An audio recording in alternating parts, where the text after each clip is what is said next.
क्या आपने कभी सोचा है कि धरती पर डायनासोर कहां से आए? वो इतने विशालकाय कैसे बने और आखिरकार उनका अंत कैसे हो गया? आज की इस वीडियो में हम जानेंगे डायनासोर के उद्भव से लेकर उनके विनाश तक की पूरी रोमांचक कहानी। तो आइए चलते हैं करोड़ों साल पीछे, जब धरती पर इंसान नहीं, डायनासोर राज करते थे।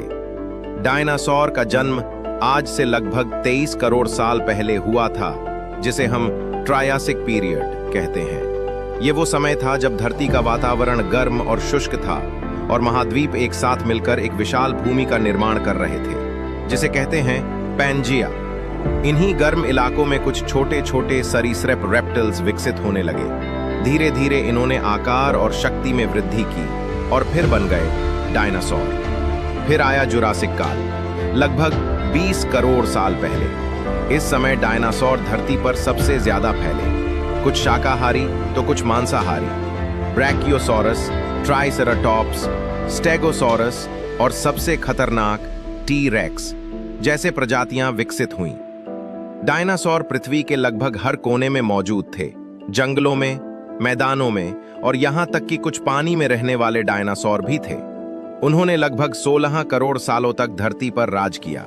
इनके पास तेज दिमाग नहीं था, लेकिन इनका शरीर, ताकत और वातावरण के अनुकूल ढलने की क्षमता ने इन्हें बहुत सफल जीव बना दिया।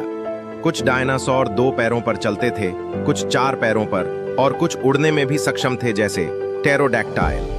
लेकिन फिर आज से लगभग 6.6 करोड़ साल पहले अचानक कुछ ऐसा हुआ जिसने पूरी पृथ्वी का जीवन बदल दिया। वैज्ञानिक मानते हैं कि एक विशाल उल्का पिंड मेक्सिको के युकाटन प्रायद्वीप में आकर टकराया। इस टक्कर से इतनी जबरदस्त ऊर्जा निकली कि विशाल जंगल जल उठे, वायुमंडल में धूल भर गई, सूरज की रोशनी महीनों तक धरती तक नहीं पहुंची, तापमान गिर गया। इन सब का असर ये हुआ कि डायनासोरों की अधिकांश प्रजातियां धीरे धीरे भूख और पर्यावरणीय बदलावों की वजह से मर गईं।